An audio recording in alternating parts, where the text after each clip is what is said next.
반갑습니다. 락터 이재준입니다.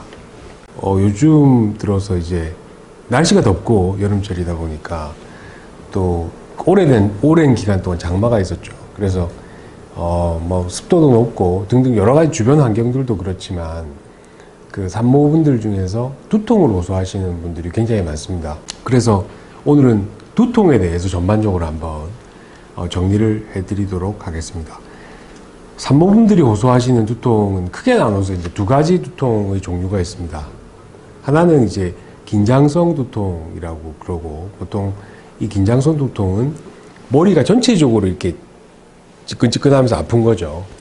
그 다음에 또 하나의 두통은 편두통이라고 한쪽만 이렇게 두통이 이렇게 굽신거리면서 오는 그런 두통을 편두통이라고 보통 이야기해요. 이 두 가지의 원인이 굉장히 다양합니다. 특히 이제 산모분들 같은 경우는 더 많은 원인들, 그러니까 두통의 원인들이 있는데, 제일 많은 원인은 사실 그렇죠. 뱃속 아기를 키우기 위해서 자웅적으로 많은 양의 산소나 영양분을 공급하기 위해서 본인이 가지고 있는 상당 부분의 피가 그쪽으로 쏠리게 됩니다.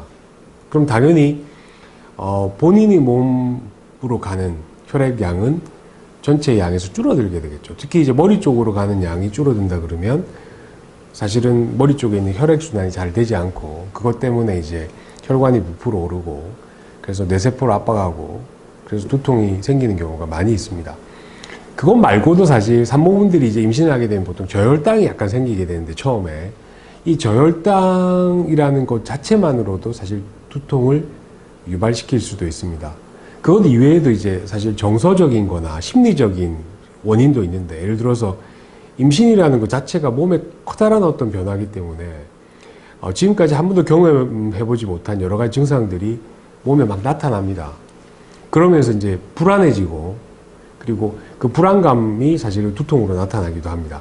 그리고 또 하나는 이제 임신, 출산, 육아, 그 다음에 남편의 관계, 사랑, 이런 것들의 변화도 사실 임신을 하면서 이제 우리가 산모분들이 많이 생각하는 부분이거든요. 그런 부분에 대한 어떤 불안이나 긴장 같은 것도 사실은 두통의 원인이 되기도 합니다. 그래서 이제 그러면 이제 그 두통의 원인들은 그런 것들이 있는데, 산모분들 보통은 이제 임신 초기 때 발생했다가 임신 중반기를 넘어가면서부터는 대개는 저절로 좋아집니다. 좋아지는데, 그럼 임신 초중반기 그 사이에 나타난 두통은 어떻게 치료를 해야 되느냐?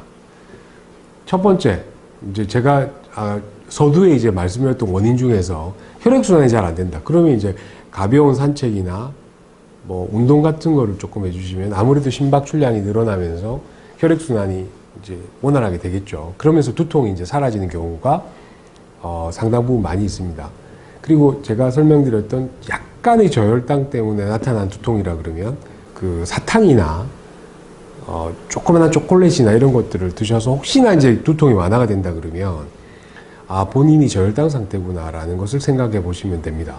그런데 이제 이런 어떤 휴식과 운동과 뭐 이런 것들, 산책이나 이런 것들로 해결이 안 된다 그러면 보통 우리가 임신기간 중에 두통약을 쓰게 되는데, 제일 안전하게 쓸 수 있는 약은 비스테로이드성 소염 진통제인 아세트아미노펜, 우리가 보통 타이레놀이라고 이야기하는 약입니다. 물론 이제 이게 임신 중반기 이후 26주나 뭐 30주부터 아기 놓으실 때까지 그때 꾸준하게 많이 복용하시면은 아기 혈관에 어떤 문제를 발생시킬 수 있기 때문에 이 부분도 투여하는 거에 대해서는 조금은 이제 그 담당 선생님과 상의를 하실 필요가 있습니다. 근데 임신 초중반기 그 사이에는 두통이 있다 그러면 제일 편안하게 드실 수 있는 게 아세트아미노펜, 타이레놀이 되겠고, 그 이외에도 아스피린이나 브루펜이나 뭐 이런 것들도 복용하셔도 됩니다.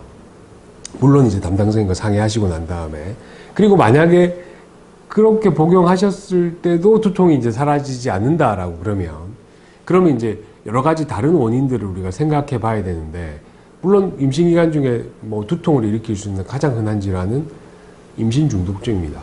개선을 해보려고 노력을 했음에도 불구하고 두통이 지속된다 그러면은 우선 임신 중반기 이후부터는 혹시 내가 임신 중독증이 아닌가라는 생각을 한번 해보실 필요가 있습니다. 그래서 혈압이 높은지 아닌지 측정을 해보고 붓기가 있는지 없는지 확인해 보시는 게 임신 중독증을 빨리 발견하는 방법이고, 이제 두통이 해소되지 않는다 그러면은 일단 병원에 오셔서 담당 선생님과 여러 가지 이제 검사나 또는 상담을 통해서 정확한 원인을 한번 밝혀내 보시는 것이 중요할 것 같습니다. 근데 그런 거 말고도 이제 또 원인은 어떤 원인이냐 하면은 임신기간 중에 자세가 조금 바뀌게 되고 그런 자세의 변화 때문에 목이라든지 어깨라든지 이런 쪽에 있는 근육들이 경직이 되고 그것이 사실은 두통으로 연결될 가능성이 있습니다. 상당히.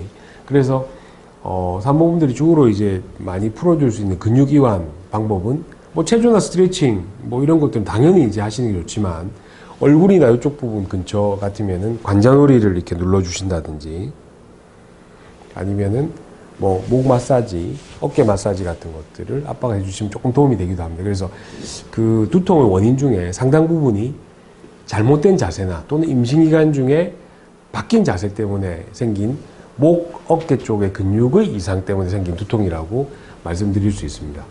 오늘은 임신기간 중에 생기는 두통에 대해서 말씀드렸습니다. 감사합니다. 닥터 의학사전을 구독하시고 또 좋아해 주신 여러분들 너무 감사를 드립니다. 여러분들이 구독과 좋아요는 우리 동영상 제작에 굉장히 큰 힘이 되고 그리고 앞으로도 많은 관심 부탁드립니다. 고맙습니다.